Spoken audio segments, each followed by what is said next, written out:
Welcome, everybody, to another episode here on the Utah Street Banter. What do we got on this episode, Greg? We're going to talk about all the news from around the league. We're going to talk about Adley Rutschman and Cole Cowser really heating up lately. Elijah's going to talk about Orioles pitching and how they might be figuring it out. And we're going to discuss some of the fundamentals and philosophy of baseball, more specifically the Orioles, and how bunts and some game management's really going away. Here we go.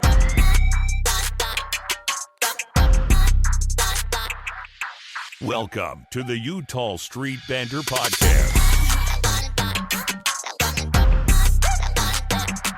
Welcome, everybody, to another episode here on the Utah Street Banter Podcast. I'm Cody, and with me, like always, is Elisha. What's up, buddy? How are you? Not too bad, not too bad. We also got Greg on the podcast. He's back to give us some positivity and enthusiasm. And What's up? So thank you for being with us again. And what do you call him? Well, I think we have to have two nicknames for him. So previously it's Mr. Optimism. Oh, but I think we should alternate between Mr. Optimism and like a grounding wire. a grounding wire. yeah, he's the green. Yeah. The green wire that if you forget about that, the house burns The down. house burns down. Yeah. So we Exactly. appreciate you saving the house. Gotcha. But yes, we have a more fun things to talk about Orioles baseball than we've had the past 17 weeks. But yeah, we are excited about that. We're gonna get to that. We have some fun things to talk about today. But first, let's get to Elijah's news of the week. Yeah, so I want to start off, and since everyone that's been listening for a while knows that Greg, although he joins us on our Orioles podcast, he isn't always an Orioles fan. He's a big Cubs guy too, and the Cubs have had an interesting past couple weeks. And if you can see by his facial expressions there, if you're watching on YouTube, you could see he's not too thrilled about it. Yeah, they I believe are they double-digit losing streak after a double-digit win streak. Mm-hmm. And then they had a double-digit win streak earlier this season, too. Mm-hmm. So I think you might be able to call them a little streaky. They're a little streaky, and it's crazy that they have double-digit losing streaks, and they're still, I don't know, they've still won 29 games, I believe. Meanwhile, we're 24. I mean, We're just more consistent at the losing thing. Like you just got to intertwine. We're better at losing than they are. Yeah, like we won't go 10 in a row. Yeah, but we'll be 3 out of but 10. yeah, exactly. Yeah, you got to sprinkle a win in every. I mean, we want that false hope just a little, just enough, just a little bit. Do you have anything to say about your Cubbies? Oh, they're bad. They're just bad. I mean, you look at their stats, and there's nothing real. Michael Bush, the first baseman, has gotten hot, and he's gotten a lot more consistent. But other than that, their defense what was their calling card has struggled, even up the middle, which is, I mean, they have Gold Glover at second, Gold Glover at short, and Crow Armstrong could be a Gold Glover in center, and he struggled too. So yes, they're just their pitching's been hurt. But speaking of P. Crow Armstrong, can I just gauge your opinion on him as a player and a person right now? I love his firingness. I think he has not recovered from the second half of last year. Too many swing and misses. But he's when you're not doing good, you can't run your mouth to the White Sox fan, especially after they took 2 or 3 from you. So, speaking of, but we know exactly how he feels about the whole, doing as good as you were or struggling like you were in the past year. Because the Orioles, we have a lot of players that have been struggling for a year and a half. Yeah. We had this crazy surge, and then, but you had a good point earlier about, it's crazy when you're talking about like batting averages on the team, and like you looking at the Cubs, there's a lot of low batting averages, but it's sort of like it's throughout baseball, right? Mm-hmm. So it's just it's a crazy, if you look at just baseball as a whole, batting average are down, a crazy amount. Well, you want to know one of the many reasons why batting average might be down. Why is that? When this kid Jacob Mizrowski can go throw 57 pitches in his start that are 100 miles an hour or more. They get 12 strikeouts along with that. So would you say, like, if that was you, would you try to back that down to save some of those? Like when you're pitching, like when you're in high school, would you try to, like, instead of if you throw 100 pitches, did you try to throw like maybe 7 instead of 57 at 100 mile an hour? Yeah, I think really my long-term goal is health. So So this is what you got to think about too. At the high school level, they can't tell the difference between 99 and 100. right. So like if you throw 50 at 99 and 7 at 100 and all, I completely agree, and that's why you are still healthy. exactly. Yeah. Wow, Becky. Because Yeah, I'm actually I was so worried for my health, I stopped playing. right. It was completely My doctors actually came to you and said, Elijah, please stop playing so you can stay healthy. Yeah, exactly. And you said, Exactly. all right, it's for the greater good. They knew I couldn't podcast with a Right. 20 Yeah. I mean, Yeah. you have to go on the aisle. Yeah. But that is crazy though, Yeah. especially when you watch Jacob Mizorowski, is he throws hard, but he's also accurate. Like he's not, Mhm. he doesn't lead the league in walks. He doesn't. So back in the day when you would see the guys with high velo, the high velo would be great, but the walk rate would be sky high. Now, he's not even like he's tall. Don't get me wrong. He's 6'7", but it's impressive. He's only 200 pounds, so it's basically like he weighs a little bit more than me, and he's 7 inches taller than me. Yeah, which is impressive that he can generate that much torque with that body. It's interesting. I just can't wait to see by the end of his career how many Tommy John surgeries he has. But that you know what? You probably, not to sound stupid, you probably have just as many as everybody else, because I feel like everybody these days. I mean, whether you throw hard, everybody throws hard, so that's not fair. But it just seems like everybody is, whether you're playing third base or pitching on the Orioles, you're getting Tommy John. Yeah. If you put what he did today or what he did on Sunday in perspective, 57 over 100. Chapman, in his heyday as a closer, he would throw 1 inning and he would probably throw, let's say, 8 at most over 100. He just did, and Chapman might get a day off, might get 2 days off. This guy's throwing 57 along with 100 pitches. And he is still, it's incredible what he can do. It's very, very impressive.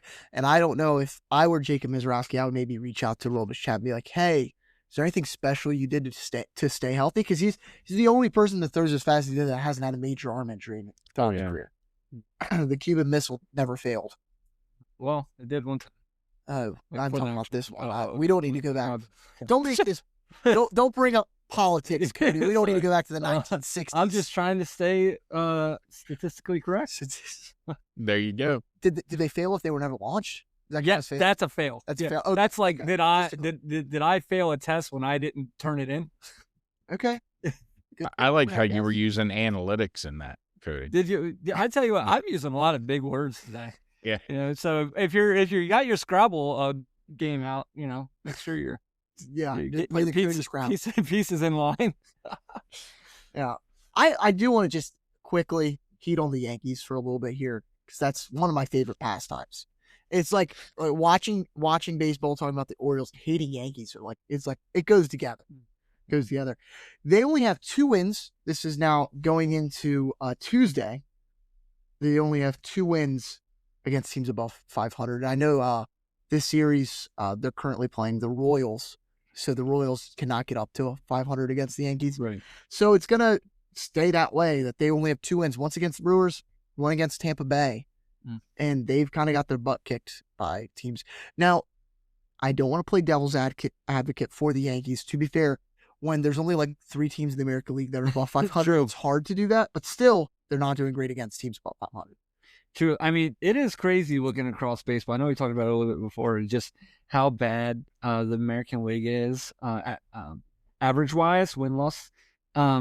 Like, for instance, looking at the AL Central where the Kansas City Royals are sitting, they're 22-32. I would have never thought at the beginning of the year that the Tigers would be in last place with 21. And you could say, well, it's injuries, but I also would argue like that's probably why we're sitting at 24. So it's one of those things where it's nuts. It's nuts. I mean, you got if I said, hey man, on the Memorial Day weekend, who's going to lead the AL West? Would you say the Athletics? I bet you wouldn't say the Athletics. I would actually like to argue that. No, you would have said the Last year Mariners. at the beginning. I would have said the Mariners. That's true. I would just. It's not that shocking that the Mariners. You could have convinced me that the Mariners and A's could have been 1 and 2. Yeah. That way. I just would have never thought the NL Central would be the best league in all of baseball. That's crazy. The Centrals are always sometimes just sneaky good like that. Yeah. It's really. I didn't expect the Cardinals to be at all good. I thought they were going to be awful this year. They every year though. I mean, if you want to pencil in teams that just figure it out at some point, Yeah. Brewers, Cardinals. I mean, they just Cardinals, consistent for some reason. They just have a culture or whatever it is. It's them and the Rays just always Yeah. find ways to win. Yeah. They do. They just figure it out. It's that the Rays devil magic. The devil match. Well, the devil Rays. I get it. Formerly I the get Devil it. Rays, I yeah. get it. Speaking of the Devil Rays, no longer Devil Rays, I know, but Cedric Mullins, who's now their center fielder, not having that great of a season, but he made his return, long-awaited return, all of 6 months that he had to wait to make it back to Baltimore, and with a team much better than the Orioles or the Mets, where he was last season. So he's looking like that contract was pretty smart. Yeah, I mean, and I still think the trade was pretty smart. I mean, it kind of sucked that when we traded him, we didn't get much like that we thought. Yeah. But I think it's evened out a little bit. I don't think he's a big loss for us right now. No, I think we would be complaining that he's batting he wouldn't be playing. he's batting a 184. We'd be complaining that he was taking up a spot for Colton Cowser, even though Yeah. Cowser's not doing he's done great as of late, but like that we would find a way to complain no matter what. Yeah, I mean, yeah, I get it. I mean, like I said, Mullins is batting 184, center fielder for the Rays. Our center fielder, Colton Cowser, is batting 176. He is doing better. Leote, we wouldn't have signed Leote Tavares. Okay, and he is batting a 252. Yes, you're right. That's a good point. That's a good point. You're absolutely right. And that was, thank goodness. because he's won us a couple games. Yes, absolutely. And I want to just get real sentimental with everyone. Look me deep in the eye here. He finally did it. This is Mustard big finally news. won. Mustard won. Mustard won. Yeah. It took him. Remember, because all Greg season. told us, because Greg was like, he's not going to do it. And then it happened. You know what it felt like to me? What's the horse race that we watched? The Kentucky Derby. You could hear them talking, and they're like, all this stuff, and people were crying. Yeah, when Mustard I mean, pulled it off. I think by Tears the of end, victory. when people look back on this, it's going to be like Usain Bolt winning all of his gold medals, and then like Mustard's right there up with him. And and it's one of those things where mustard for everybody is a condiment that is okay. Like you never, weird people. If you're listening to this, if I don't mean to offend you, I'm not trying to be divisive. But Sounds like he's gonna be divisive. but only Yeah, weird he is people, definitely only weird people like just mustard on something. You can mix it with some ketchup. You know what? Unless it's a soft pretzel.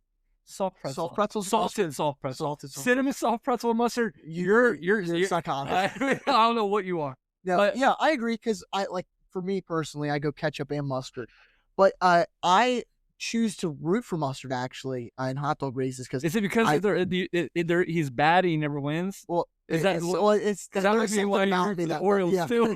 No, I hate relish and ketchup is too mainstream. yeah. Ketchup is is like- everybody. Ketchup's too big for his Ketchup purpose. is the Taylor Swift of the condiments. Like everybody likes it, and some people try to fake not liking it. yeah, but everyone everyone do likes like it. ketchup. Yeah, Everyone that's how likes everybody likes. But Greg's But, like, what am I doing on this? And I think this is going off the rails. But like for mustard, it's such an important win for his morale and his mental health because he just got sent down to Single A Frederick this past week to get in some more Just think reps. how and some Mets more- that it really gets. I mean, mentally. skipping AAA and AA and going straight to Single A. Who's the most recent person we can think of I don't know. that got sent If down? he- Alec Manel. Alec- And Alec Manel's career is ruined. Yeah, if Mustard did happen to get released, who would you bring up? I think you would. Okay, so you, Put it in the comments, everybody. well, I think for me, you'd be looking at a trade maybe with Chicago, bring in a Chicago dog, or maybe even Cincinnati to bring in some chili and cheese. Okay. I think you maybe look at to some other markets. But I'm perfectly happy with Mustard staying. I in think the Baltimore. chili and cheese would be really dangerous because I don't know if you ever had a hot dog with chili and cheese on it. I don't know if you can run. You know what I mean? Where are you getting your chili and cheese dogs from? 7-Eleven? So, hey, you know what? You gotta do what you gotta do. Go straight home though. And another big thing that happened is for the first time since 2024, a no-hitter has been thrown. But Orioles? Yeah, Ah. yeah, right. No, against the Orioles would have been really the question. Okay. But no, the Astros no-hit the Rangers on Monday night. Pretty impressive. It was a combined no-hitter, which isn't as impressive. Yeah. But, it's still no-hitter. They went, there was, the kind of crazy part is they had 4 strikeouts. No hit the Rangers and only struck them out 4 times. Gave up 5 walks, but 25 batters faced throughout the course of this game. 25 at-bats happened because of all the walks. Right. But yeah, I mean, it was Tatsuya Imaya. He got the first 6 innings, didn't give up a hit. Then Steven Ogert came in. And then the final pitcher, it's an interesting one here. Alan Bersanta. Don't even know who he is. Okay. Well, that's interesting. This is his first career appearance. Wow. He closed out the no-hitter. Well, can you imagine? Be like, hey, let her rip, bud. Yeah, that's crazy. Wow. Yeah, and what gets me about that is when you look at the Rangers. I mean, I was getting ready to say, man, they don't have a lot of names I'm used to seeing on here. Like I thought I was going to say, how did they keep Seager off? Is Seager hurt? I have no idea. But so Seager's out. Yeah. I mean, how do you keep Andrew McCutcheon's home run streak off? I'm just kidding. Yeah, no. But so it's an interesting one. Combined no hitter. Yeah. First one, like I said, since 2024. So it's been a while. I know we've been talking about it. There's a couple close calls there. It seems like all of them are against the Orioles. So I'm just glad it wasn't us. Yeah, for sure. But it's it finally happened. Imaya got the job done. Crazy. Wander Franco, who did some very, very terrible things. Yeah, very sure. And banished from the MLB very deservedly.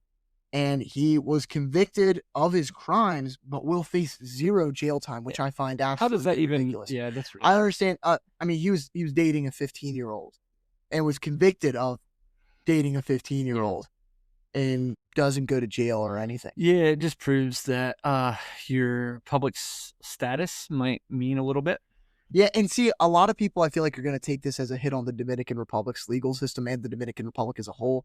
But you could look at America and stuff like this happens all the time too. It's crazy. It sucks that it's like that because it really prevents. You would hope to prevent this in the future. Yeah. But when you have weird people and realizing that they won't get in that much trouble, then why not, right? But it's a shame. Bringing it back to baseball, he's 24. Yeah, I think. Does he get a look in a year? Because Bauer has been banished. I'm not sure. That would be crazy. I'm not sure if he received a lifetime ban or not. That would be crazy if Bauer's banished. And Bauer Bauer's been he blacklisted. actually legally has been dismissed. Yeah, he's currently on MLB's restricted list still, which means he couldn't sign with the team. The problem is if he were to try to make a comeback, the only team that he could play for the next few seasons would be the Rays, because he's technically would still be under contract with them. Yeah, it just and it looks bad. The optics would look horrible. Oh, I couldn't imagine any team wanting to. I think any team that would even try to do that should be relegated or something. It is absurd. All right, let's move on. Okay, let's talk about some good Orioles stuff. Yeah, man. We've not had a terrible past week. No, we haven't. I mean, we got our butts kicked by the Rays, but then we kind of bounced back. We played the Tigers, who are equally awful, and we were able to take advantage of it and get some wins. And one player that stood out through some of this, you might think I'm going to say Cole Cowser. We'll get to him, don't worry. But I want to talk about Adley Rutschman, who's having a heck of a comeback season after 2 really poor seasons. I mean, look at his 2024. He batted .250 with a 709 OPS. That's service pretty good from a catcher. You'll take that. But then the past 2 seasons, he batting .220, .254, or excuse me, he batted .220 last season, 673 OPS. Worse. You can't really, you don't want to dip below 700 OPS, and in significantly less games too, because he was hurt. But this season, he's really, really bounced back. I'm so happy for him. He's batting a .254 this year, 325 on base, 478 slug. That's 803 OPS. And if you look at his Baseball Savant page, which shout out to Masson and all the guys over there, because the other day they actually showed the Baseball Savant page for I believe it was Trevor Rogers on one of the games. And I was with my grandfather, actually, and me and Cody, we were talking to him saying, if you ever wonder what nonsense stats I'm talking about, this is it right there. And if you look at his baseball swap page, Rutch, it's all red. All of his expected stats are really high. He's hitting the ball hard. He's getting a good launch angle in all of his swings. He's squaring it up. He's not whiffing. He's not chasing. He's whiffing less than all but 7% of Major League Baseball players. He's not striking out that much, and he's walking about average. And his defense has been immaculate. His framing is the best in baseball, and he's almost the best at caught steals above average. And even if you just look at that, he's still catching a lot of stolen bases. He's limiting the stolen bases. I believe he has 6 caught stealings this season. And that's really what you want to see. He's not blocking that great, I guess you could say. But I don't care at this point about blocking. And excuse me, he has 8 caught stealings this season already. Yeah, he threw out the other day Chandler Simpson at second with literally a perfect throw. Yeah. Right to Blaze Alexander. So yeah, I mean, the only problem I have is he's crushing it. Don't get me wrong, and I think he's officially back, right? But the past 15 games, he's been struggling a little bit. Where it just batting average wise though, okay, so 152 past 15 games, it is what it is. Still hitting home runs, still getting the RBIs, and strikeouts still not bad. Hitting the ball hard. On base percentage is a 260. So it's one of those things where I'd love to see the average up a little bit. That's just me because I'm old. I like batting averages, but we used to when Adley Rutsch's batting average was down, the strikeouts were way up. And the walks were down. Right now, walks are good. Strikeouts are great. It's just hitting them where they are. It seems to be an issue the past 15 days. He's really helping. His bat being this hot is making it okay that Gunnar Henderson is struggling, because you need at least 4 or 5 good hitters in your lineup to be a contending team, really. And between Taylor Ward, him, Pete Alonso, and Samuel Basallo, they can really stabilize at least the top half of this lineup enough that if Gunnar Henderson's there, he's good, but when he struggles, it's not so glaring. That Gunnar Henderson doesn't have to make up for the other 8 batters in this line. It helps. But they could move Henderson out of the 2, and I think put Rutschman in the 2, move Henderson down to 5 or 6, and I think it would help both. Because I think Rutschman is really a prototypical 2 type hitter, because he's not necessarily what you would call a just power hitter. So the hit in the 3, 4, 5 section. He can bunt. He can go the opposite way. He runs well for a catcher.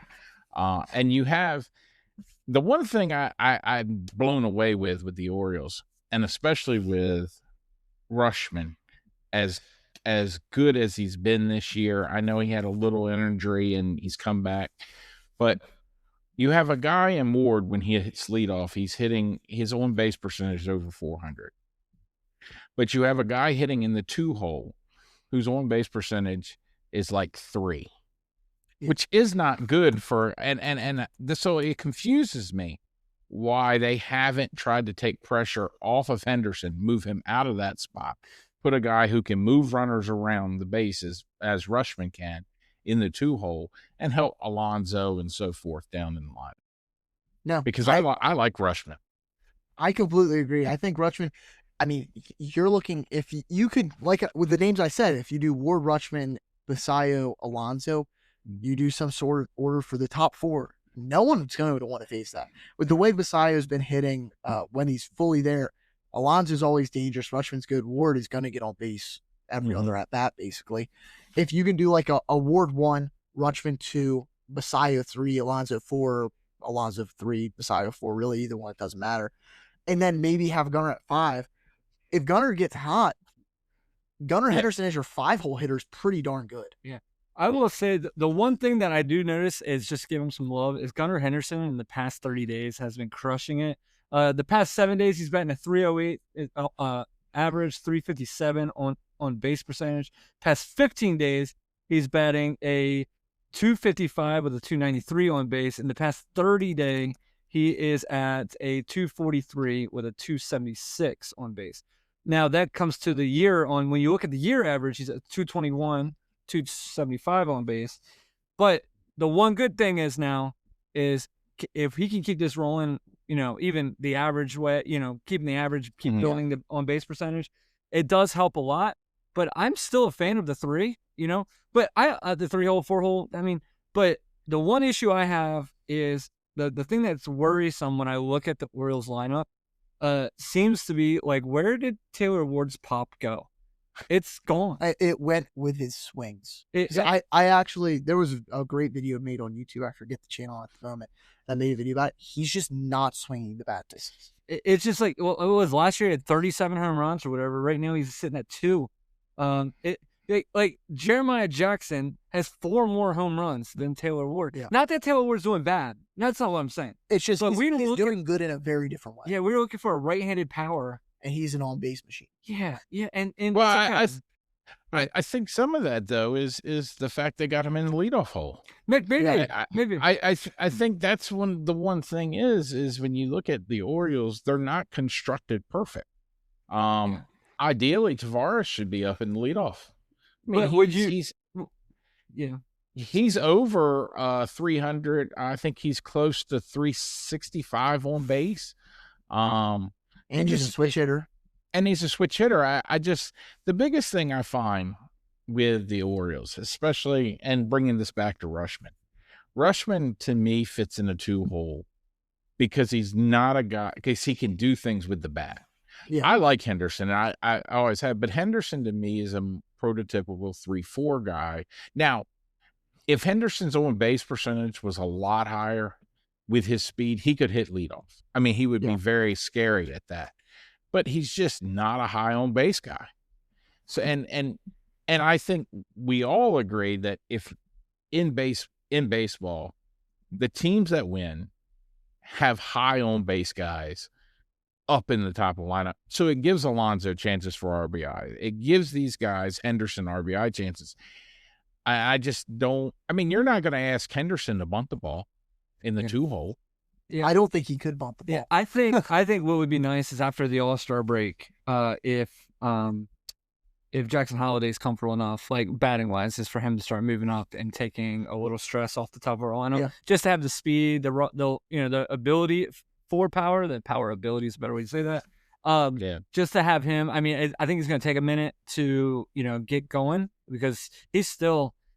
Spring training for him. I mean, he had a good swing the other day against the Rays in the extra inning game where he got the RBI in, where he was, I don't know, maybe 10 feet from a home run. And the home run he hit was, I'm going to be honest, it wasn't a great swing. Yeah. But the one thing I was worried about is he wasn't going to have any pop. Yeah. But he somehow took a bad swing and got a home run. Yeah, literally right in the bottom of the It was pretty impressive. I've never seen that before. But I think you're absolutely right. I think in a perfect world. What'd you say? I just wanted to hear you say that. I didn't say nothing. I'm not going to. He was talking to me. Oh, if you notice, I was looking right at you right now. Yeah, he was. Yeah. Okay. Well, I'm gonna put it in my pocket and save it. It's like a Valentine's Day card you gave to the. If I just come up with a trivia question, he'll get it wrong, and then we'll get back to square one. Well, moving on, another guy that's been playing really well lately. That maybe if you see the biggest weakness in the game, strike out. If he can strike out a little bit less and maybe just get on base a little more, which he's been doing lately, he could even be a leadoff hitter, and that's Colton Cowser. Yeah, I mean, what in the world do pitchers not? Do they not watch the Orioles? You throw changeups and curveballs in the dirt to Colton Cowser. You don't throw meat waist high. But I will say, Kenley Jansen's stupid. He's not stupid. Kenley Jansen is stupid. If you he threw a fastball down the middle in an 0-2 count. No matter, that's stupid to throw to Elisha Jones, and I'd probably still swing and miss it, but it's still stupid to throw. I can tell you exactly why he did that. All right. So the reason why he threw it right down the middle is because Colton Cowser at that time was batting under a 200 with 35 strikeouts on the season. And he was like, heck, why not? It's sort of like you have a dice and with 6 sides and you have to bet one side that won't get it. You're like, all right, well, I'll pick one. I don't know. There's 5 other sides I can hit. So, I'd be interested to know. What would you be interested in? But I just would be interested to know how many of those strikeouts came on all-speed pitches. Oh, 98%. And that's why, like, we do. Oh, is that your argument? Is your argument that he threw the fastball? Yes. Oh, That's my argument. sorry. You could throw a changeup down. Okay. That was my argument. I agree with you. I agree. It's all right. I was trying to disagree with you. Because my argument is it's a poor decision to throw a fastball down the middle. I agree. To any major league hitter should be able to hit. I mean, granted, I was a cutter or a sinker, so it wasn't fast. Still, Sinking fastball. I just don't understand why you would do that if you're Kenley. And then you look at it, he hit the home run Monday, and it was not as right down the middle, but still very hittable pitch. Shouldn't have been thrown. Especially to a lefty. And, Inside on the hands. yeah. And my only thing that I can look at this is he has struggled so much this season. We've been saying it a lot. Is he going to be the odd man left out? Dylan Beaver's getting hurt, kind of saved his butt. Yeah. I hope that he can take this and take the good at-bats that he's had recently. I mean, over the past 7 games, batting at 357, 400 on base percentage. Yeah. And we're all going to take that 786 slug. Yep. That's amazing. Take this and keep going. Yeah. If he can just figure out the off-speed stuff, really work on that, he could be very productive for the Orioles. Yeah, and I mean, your goal if you're in that Orioles locker room currently and you're a fielder, your goal is to just not be as bad as Tyler O'Neill. Which it might be physically possible. I mean, that's your goal because you're like, all right, well, if $30 million man can bat a 150, whatever he's batting. 154. Yeah. It's just, it's crazy how bad he is. So you're just sitting there going, all right, guys, I said hit a couple hundred runs. All right, I'm 3 steps above. So is the way to get $30 million a year from the Orioles just to be super jacked? Just super jacked, look super on a. But all right, I'm gonna stop dogging on him. But he is struggling really bad, and it's embarrassing because it seems like every time we pay somebody, This happens. the crap goes to the fan. Yeah. At least people just figured it out. Alonso started to get hot. He started to. He's cooled back off a little bit. I still think Alonso's going to figure. I still think Alonso's going to end up in that 250 range. Yeah, you're probably right. And I mean, he'll probably be there, hit 27 home runs, and that's a great first baseman. It's just I think sometimes you're putting too much on one person, and Alonso can't pitch. But you want to talk about pitching though? We'll talk about pitching. I wish you to go look at the past 15 days pitching stats for the Orioles because it's going to pleasantly surprise you. Okay, I love being pleasant. Go to 2026, not 2026, and then click off of ERA. Let's just go to team maybe. We don't want to show the ERA. Well, no. So his problem is he would click on ERA. Past what? 15 days? 15 days. ERA only shows you five qualified starters. So we only have 2 qualified. Okay, go ahead, Elijah. Yeah. Okay, so let's go down this list. Now I'll start with the bad. Trevor Rogers has a 12.41 ERA the past 15 days. That's bad. Okay, that's bad. Anthony Nunez has a 7.94 ERA. That's bad. Chris Bassett, 6.75. That's bad. Then you go Keegan Aiken, 18 even. Send him to Mars. But you're like, well, there can't be worse than that. But hold on. Cameron Foster is a 27. Yeah, ERA. that Cameron Foster. Send him to Mars as well. No, I'm kidding. He's young. He'll fit. He's not. Do you want to know who's better ERA than all of these guys though? Who's that? Weston Wilson. Got any pitch, no runs scored. Look at Weston. That's crazy. But no, those are really all. And then you can maybe lump in Josh Walker. He's got a 4.5 ERA and 4 innings pitched. That's it. Dietrich Enns hasn't been amazing. 6.43 ERA. Other than that, though, they've looked fairly decent. I mean, there's one guy that surprised me the most on this. I don't mean to jump the gun on you. No, you're good. Is Brandon Young. I have been a Brandon Young hater since he's came in the league, and now if he's not on our team in those games don't even have a chance. He's giving length. He's getting 6 innings now, so that's getting better. I also think he's also getting more experience, which that's everything. Yeah. Right. And but Brandon Young has been a huge bright spot to Absolutely. the past month and a half. Yeah. And then you want to know who else has figured it out? Bradish finally. Kyle Bradish is our ace. Yeah. It's, going into the season, we knew it was going to be him and Rogers, and at least one of them's figured it out. Yeah. Kyle Bradish, 1.56 ERA past 15 days. He's looked amazing. Yeah. You can't expect anything. You can't ask for much.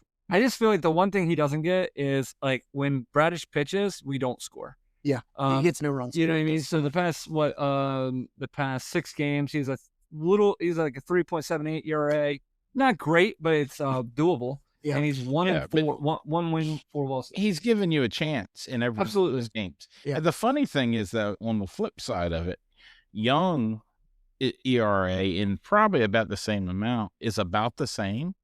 Yeah. But he's It is. won games. Yeah. But I think he's won games. So he's gotten run support in those games. Bradish hasn't. But I mean, right now, I mean, if Bradish keeps throwing like this and he stays healthy, I mean, he's definitely the ace. Yeah, I mean, absolutely. it's pretty obvious. The past 6 games, Bradish, the opponent's average is just about a 2, which is pretty impressive.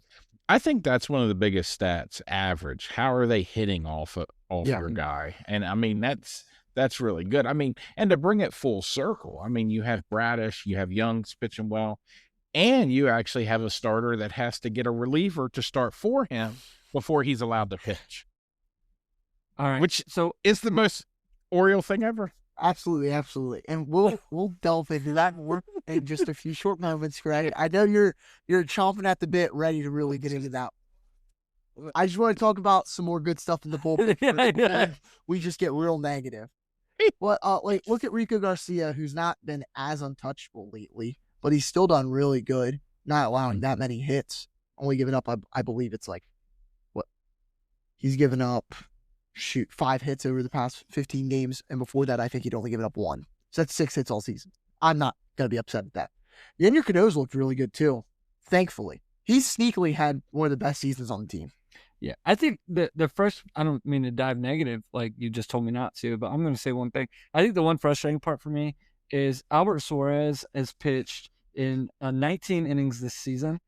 And I could go earlier, like the past 15 days, but it's still good. Nothing changes. But so anyway, Albert Suarez has pitched in 19 innings. His opponent batting average is a 197. Okay. ERA is a 2.75. Take that for what it is because he hasn't pitched many innings. So actually, he's pitched better than that, in my opinion. Meanwhile, we DFA him pretty much. Oh, you wrong. You got to change that. It's not DFA. We've DFA'd. Yeah. Because it's been how many 3 times? Right. Meanwhile, Keegan Aiken, who literally is, I don't know if you watched the last time Keegan Aiken pitched. He took a tee, he sat it on top of home plate, and just put a ball there and said, "Let her rip." Yeah, because that's what it seemed like. Because they couldn't miss it. They just kept hitting the ball. The only thing I'll say about that is you can't get the bat speed and the exit feel off. Oh, okay. I think he had one of those little the ones that the pitching machines that you pull it back. Oh, yeah. It's going right now. Because I'm like, so Albert Suarez, if there's any advice I can give to you, throw with the other hand. Because apparently the only reason Keegan Aiken is on this team is because he throws left hand. And I would like to just remind everyone out there that I think a little bit going into this is Cody's ongoing fight and hatred towards left-handed people. Yeah, I think that's going. It's not my fault that I'm right for being right, and you're wrong for being left. But so it's one of those things where, oh, that was good. I hope when you're listening to this, I hope you're laughing because that was a great joke. If you're not laughing, you're wrong. But anyway, no. So in all seriousness, Keegan Aiken is just absolutely doing awful. And he is the Tyler O'Neill of our pitching staff. John, I'm done talking. Keegan Aiken, like I said before. Except he's not jacked. What? Except he's not jacked? No. He's a little, what's a nice way to say it? Plump? Tubby? Plump. Tubby is not the right way to say it. I mean, he's not like that. I mean, no, he's not that. No, he's not Tyler O'Neill, I guess. Yeah. No, and earlier I said we should send him to Mars. That might be too close. Maybe Jupiter, maybe. Pluto. Uranus. Uranus. Yeah. Oh man. And Tyler O'Neill. So, Greg has a brand new segment today, and he would like to talk about how he really likes the Orioles' opener decision for Chris Bassett. What do you got on that, Greg? Well, I think it was Keegan Aiken who started the game for him last time. Yeah. And he starts the game, and then you bring Bassett in because Aiken goes 1 inning. And I cannot figure out. Now, I know there has been, especially in today's game, There's been a couple others, but they call it a bullpen game. Right. They don't literally start a reliever to get to a starter because the starter can't pitch the first inning. You're paying $18 million, I think he signed for, dollars for 1 year for Bassett to make him a pseudo starter reliever. That makes no sense. He's a professional baseball player. He is a professional pitcher. If he cannot learn how to pitch in the first inning, then that's a major problem. I don't understand what the Orioles think is the idea of this, especially putting Aiken in, who is getting killed every time he pitches. That makes no sense. Yeah, and that's where I feel like the frustration is, especially when you hear about the whole analytic issue that the Orioles are having currently.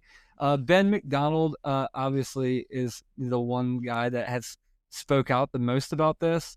And I'll read this for you here. Ben McDonald says, "We can talk about analytics and what could happen and what should happen if you hit the ball hard. But I don't care if you hit the ball hard. Like, I don't care if you hit it hard and you hit it to somebody, you're out. I don't care how hard you throw ball four. I don't care what your spin rate was on your breaking ball. If you bounce it, if it's 3 feet in front of home plate, I don't care. What I care about is, do you make plays? Do you make pitches? Do you get hits when it matters?" And that's all. That's what the Orioles are struggling with right now. He goes on more and more and talks about just about how everything that I completely agree with, where, they keep talking about hard hit rate, is the Orioles are like 2 in Major League Baseball. But when you look at average, we're near the bottom of the league. Mm-hmm. You look at, he was talking about throw the ball hard, but we don't really have that, It's just one of those things where analytics tell you the success rate of a certain thing, but when that success doesn't happen, it is very frustrating. Yeah. Now, and I think so. I know of the three of us here, probably care the most about analytics. I would have to say I'm the one that brings up the baseball savant pages and all that stuff. But at the end of the day, I understand this even while I'm talking about stats, that although I do love to nitpick stats because I want to be optimistic sometimes, no matter what stat you choose, there's got to be stuff that goes with it. You can't just pick hard hit percentage and say that's all that you're good at. Yeah. Your hard hit percentage is good, but when you're whiffing on more pitches than anyone else in the league, it doesn't matter that you hit the ball hard when you hit the ball once a week. Oh, true. Yeah. You got to pair the stuff together. Anyone can nitpick something. Like I remember after the game on Sunday night, the first game Sunday, when Colton Cowser hit that home run, the Orioles posted something saying that was the first walk-off home run down by a player that was down in an 0-2 count with 2 outs and the runner on second base in the bottom of the 9th inning while previously down 5-3 in the game, something like that, since 2008. That doesn't matter. Yeah. Well, first of all, that's a lot of credit to their stat department for actually knowing that. It wasn't incredible. The Orioles stat department. The Orioles put a picture of some tweet from this stat company that does it. Really what it was ChatGPT. They just typed in a bunch of random stuff, and they just kept trying to filter it down and narrow it down to see what they could get.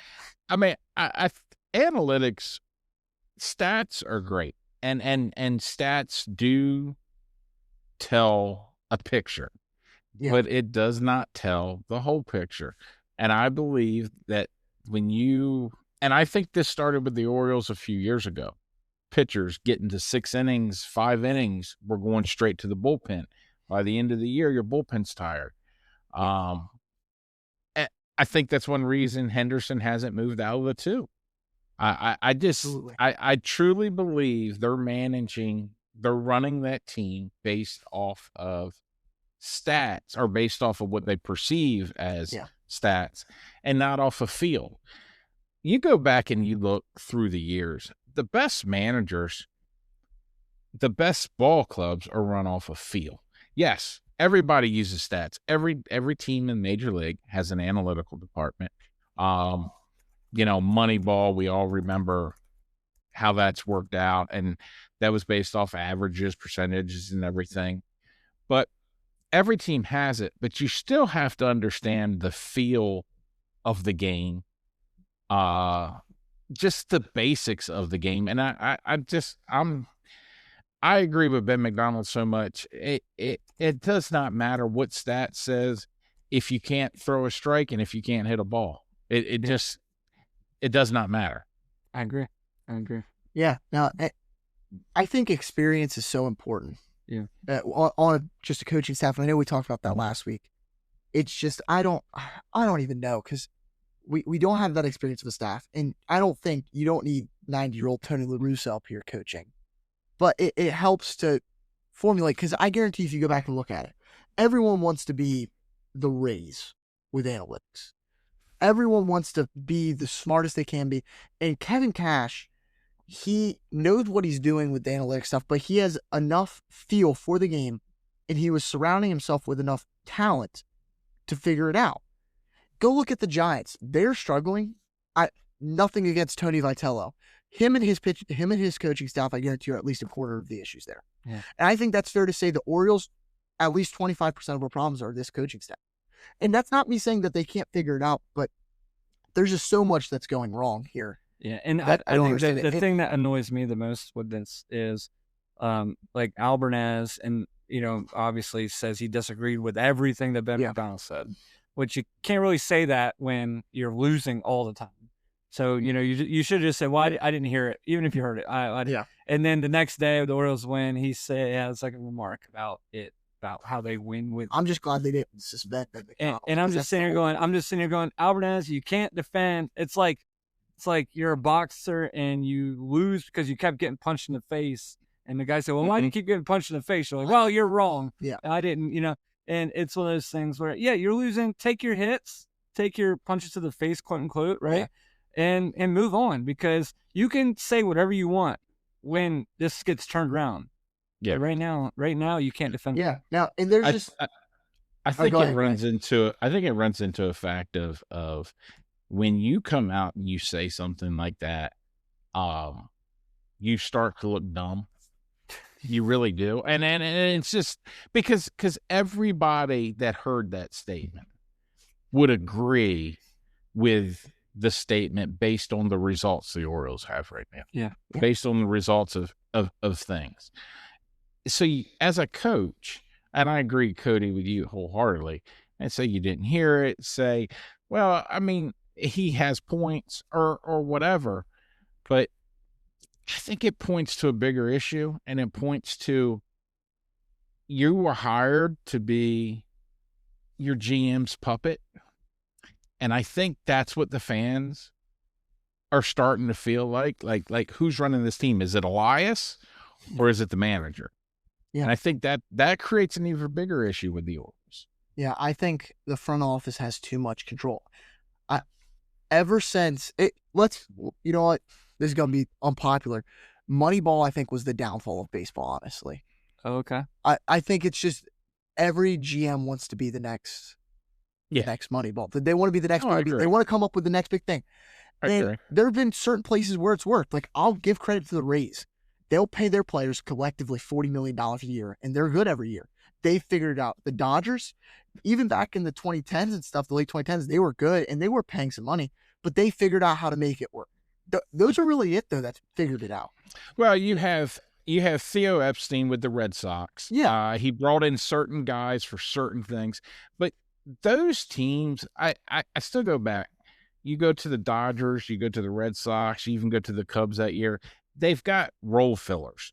Yep. And those role fillers is where analytics really, really matters. Hey, this guy is good at X. He's good at doing whatever X is, and he fills a role in the team. You still have to have your stars. And the problem is when you look at the Orioles, they have a lot of seat fillers when you need more stars. Yeah. And I think that's a big issue. I think it's funny whenever I hear about the Moneyball thing, because it always comes back to this, is where do the Orioles struggle the most at? And it's their pitching staff Okay. Mhm. When you look at Moneyball and how amazing, they make, what's his name? The GM, Billy Bean. Billy Bean look, Uh, right? Moneyball had 3 of the top pitchers in Major League Baseball that year. They had Barry Zito, who won the Cy Young. They had Tim Hudson, who was amazing, and Mark Mulder. Yep. And I'm just sitting here going, boy, as an Orioles fan, can I have one? I just want Yeah. one of those guys, right? Like, Yep. because then you look at how they had, what's his name? I can't remember the first baseman that snuck in there, and can you play first base? And Ron Washington says, oh, it's extremely hard. Well, my God, the other teams can't even hit the ball because your pitching staff's so good. Heck, put the mascot at first base. Do the A's have a mascot? It's an elephant. I I don't know yeah. if they have it anymore, but yeah. Okay. Well, you also, like, you say they have the Cy Young. Well, don't forget, they had the MVP in Miguel Tejada. Oh, yeah. Yeah, they did. And the Cy Young. Yeah, right. Yeah, but you're right. They were underdogs. Yeah, they did. It was a great movie. I'm not banking on the movie, but the movie doesn't really tell you how the season. But I love the movie. Don't get me wrong. Yeah. But analytics is really for the seat fillers, the sub guy. It's not for the stars. And I think that's where I think you look at who the Orioles bring in. They're like, okay, this guy can play 4 positions. He can do this. He can do that. That's great when he's playing once a week. Yeah. Not when he has to play 5 games a week. Yeah. And I think that was part of like the Blaze Alexander trade. Yeah. Because that was very analytical, and he's been forced into this role to be more of a starter, which I don't think he was ever designed to be for this team. And granted, that's because of injury, not because the Orioles. Yeah. That's not the Orioles' fault. But those are the moves that you see that you make that are beneficial. And they really don't, I don't know. There's not enough human feel to this team, it feels like. Yeah. They don't have enough, because, like, there's just, the base running, I feel like, has been worse than ever before. The defense is not there. The at-bats are always bad at, honestly. I'm not going to, act like they were good last year or the year before. I feel like the Orioles have always been bad at striking out. Even back to Adam Jones and Chris Davis, it just felt like we were never very disciplined at the plate. But that just, all of that comes together and you can't do something right. Like, my thing that really got me thinking about, like, the fundamentals that this team doesn't have is on Monday, it's the 10th inning against the Rays. Of course, we did end up winning this game. 10th inning, no outs. Jackson Holiday started on second base with the extra inning runner, and Cowser was up to bat. Cowser lays down a bunt, and it wasn't a perfect bunt, but it was good enough. Holiday should have gotten third, but he didn't. He ended up getting stuck at second base, and we got the out at first, Cowser, and that leaves you with a runner on second now with 1 out. And the thing that always confused me, first of all, just about extra innings, I don't understand. You bunt him over, and then you just got to get a ground ball or a pop fly, and you score a run no matter what. That's the way that the extra innings should happen if you're the home team, like every single time. But the way that they execute this, there's no fundamentals. A high school baseball team can go out there and do better than what the Orioles did. Yeah, I think you're right. So with the bunting aspect, it's sort of like, it reminds me, because it's all analytical on that. That's the reason why they don't bunt. Yeah. Because they say the guy at second is in the same scoring position as the guy at third. Yeah. But the difference, in I think what you're saying is, well, not really, because a pop fly to left field doesn't score a guy from second. Yeah, or a Baltimore chop doesn't score a guy from second. But it's sort of like, it's funny how you see that, and then you see, I don't know, you see an NFL team go for a random 2-point, and you're like, it never works. They're like, well, analytically, but it's frustrating. You know what this is? The extra innings first batter bunt to get the guy over there. That's the tush push. It should be the gimme. It's a gimme. Yeah. It's a gimme. Yeah. If you're the home team and you hold the away team scoreless in the top of it in extra inning, there should be no reason you don't. Hands on the cheeks every time and push. Oh, you're saying? Yes. Yeah. There should be no reason for not bunting.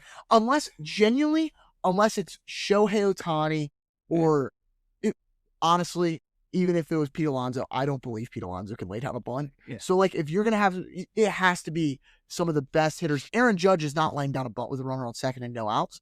I understand that. But any other batter, even if it's Gunnar Henderson, I want him bunting.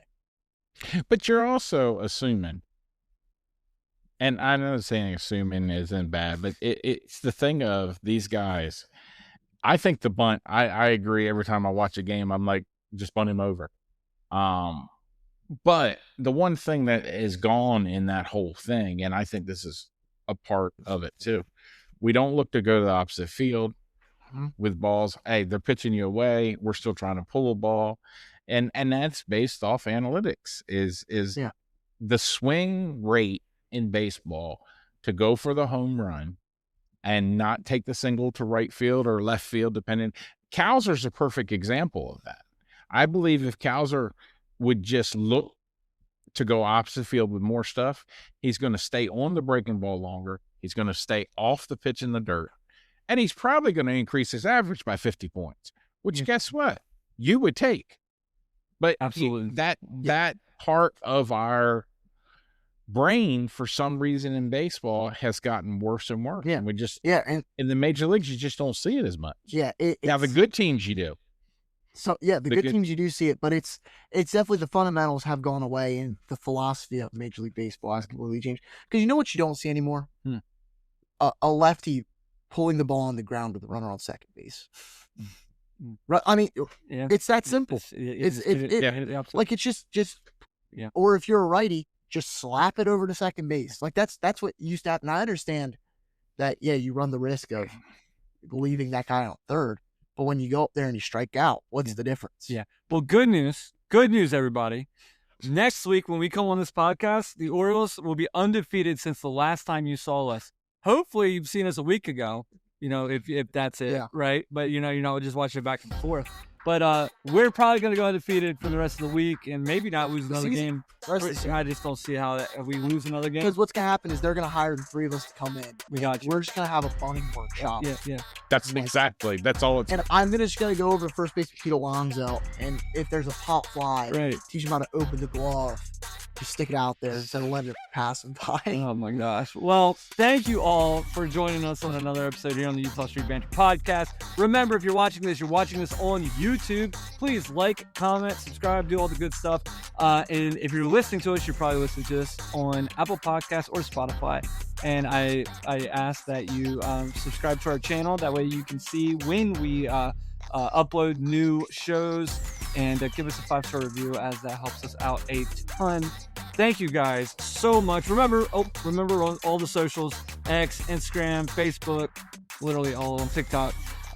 So in most time when we went, Elijah put a little video up. We can't wait to see you guys next week here on the Utah Street Banter. Thanks, everybody.